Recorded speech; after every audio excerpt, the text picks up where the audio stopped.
All right, hey everybody. Today I would like to actually give some physical intuition behind this rule.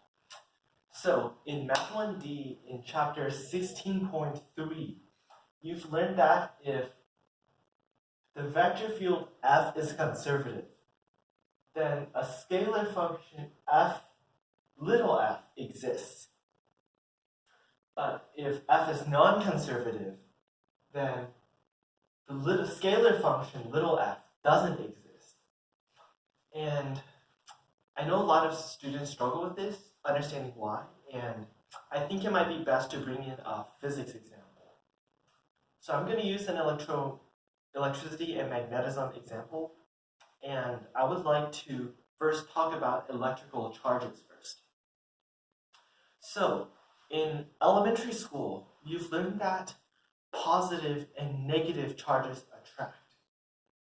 But why? Well, in physics, what they do is, to make the explanation more rigorous, what they do is they use vector fields around positive and negative charges to symbolize the relation with each other. So, I'm going to draw two charges right here. Here's a positive charge with field lines pointing outward. We chose positive charges to have field lines pointing outward by convention. And here's our negative charge with the arrows pointing inward, into the charge. Now, when two charges attract each other, the field lines will actually bend toward the charge. And you can see how the direction of the arrows tell us that the positive and negative charges are attracted to each other. Whereas with two positive charges or two negative charges, what's going to happen is something like this.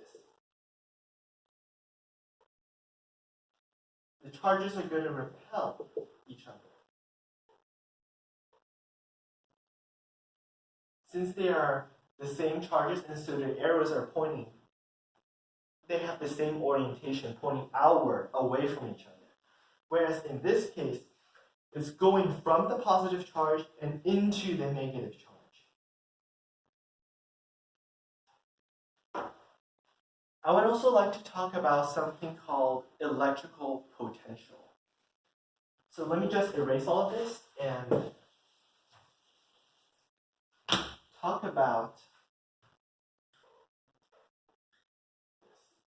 So in this case, I'm going to choose a positive charge.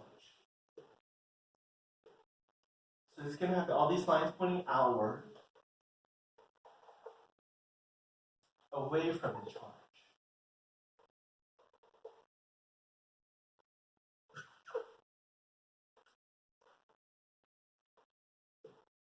There we go.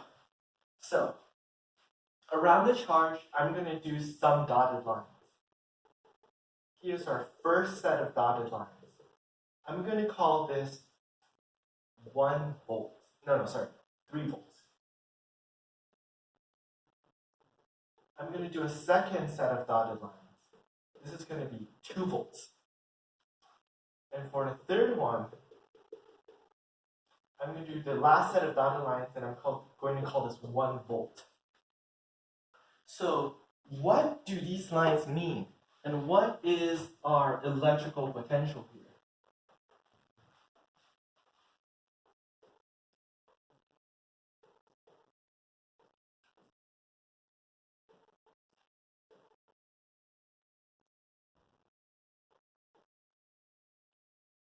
So in this case, voltage basically describes the electrical potential of this charged particle. What happens is as two charged particles, let's say they have opposite charges. When they're really far away from each other, they experience a minor degree of attraction. But as they get closer and closer and closer, as the distance between them shrinks, they're going to experience a stronger and stronger force.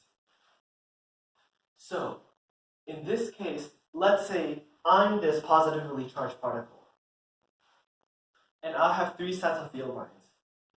One 3-volt line closest to me, then a farther away 2-volt line, then the 1-volt line is the farthest away from me. And let's say in my hand, there's a positively charged particle and there's a negatively charged particle. Let's say both start at the 1-volt line. When they move toward a 2-volt line, the negatively charged particle is going to experience an increased attraction toward me. The positively charged particle line is going to have a harder time moving toward me because it's actually experiencing repulsion toward me. And so as it moves closer to the 2-volt line, the repulsion is going to increase. Now, let's say they're both at a 2-volt line now, and they're moving toward a 3-volt line. So the negatively charged particle, as it moves closer and closer, is going to experience even more attraction. It just needs to let go and it'll be attracted to me. Whereas the positively charged particle is going to be like, oh my goodness, life is so difficult. Why? It's becoming harder and harder for it to get closer and closer to me because we're repulsed, just like the previous example here. And so these field lines describe the potential energy around charged particles and how if you move closer and closer to them, you will experience more and more of the force or the effects of charge. And now I want to go into the more mathematical side of things in order to explain this. So,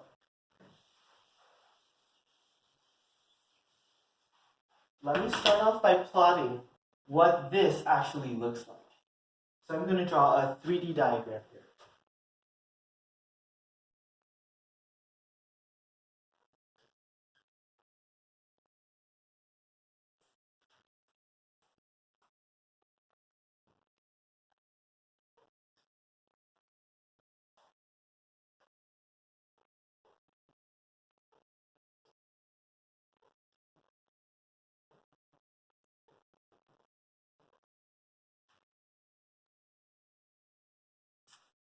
Before I get into this, there is a physics relation that is very similar to this. It's called E is equal to negative of the gradient of voltage. Now, E here is actually a function, a vector function of x and y. There is a z component, but I'm going to ignore that for the example. And in this case, v is a scalar function of x and y. So far, so good? Now, here's our electrical potential. Here's our v of x, y. Let's pretend that we have a little, here's our x-axis, and here's our y-axis. Now, let's pretend that we have a positively charged particle located right here. Now, to actually plot this, let's call this 1 volt, 2 volts, and 3 volts. When you actually plot the function, it's going to look something like this.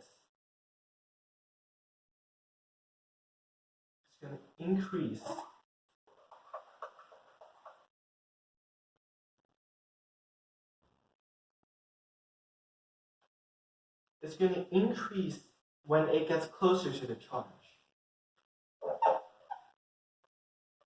And what it looks like is we see these equipotential lines or voltage lines around this charge.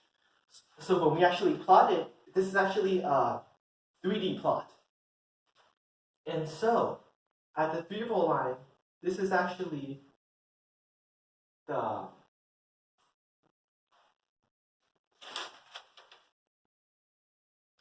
this is actually the level curve of this 3D function.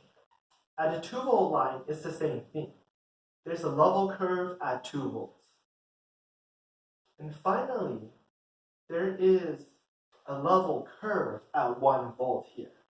And here is this pointing toward the very peak of the function. So, this is our voltage v of xy graph here. So it's going to be analogous to our little function f.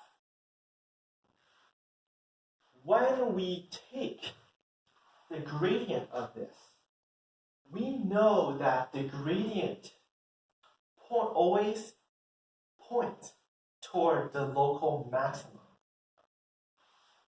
So in this case, this would be our local maximum, and so on our xy plane, we're going to see little arrows pointing toward this.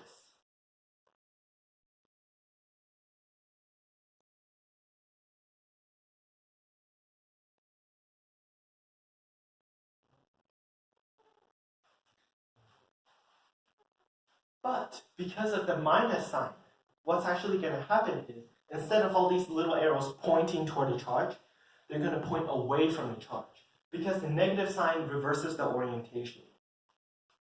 So now we have all of these little arrows pointing away from it.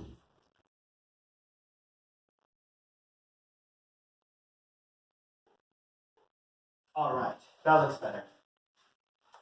But the direction of the arrows don't actually matter. If you notice here, for these electrical charges, they're always pointed, the vector field, the field lines are always pointed away from the charge, radially. So,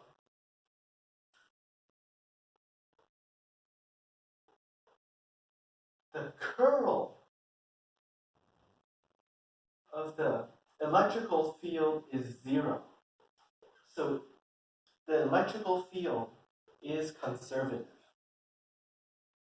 There is no measure of rotation of the vector field around the charge. So that means it is a conservative vector field because there is no curl and there is no rotation. Same thing for this case. This is also a positive charge. And it's in the same case because the field lines are pointed directly away from the charge.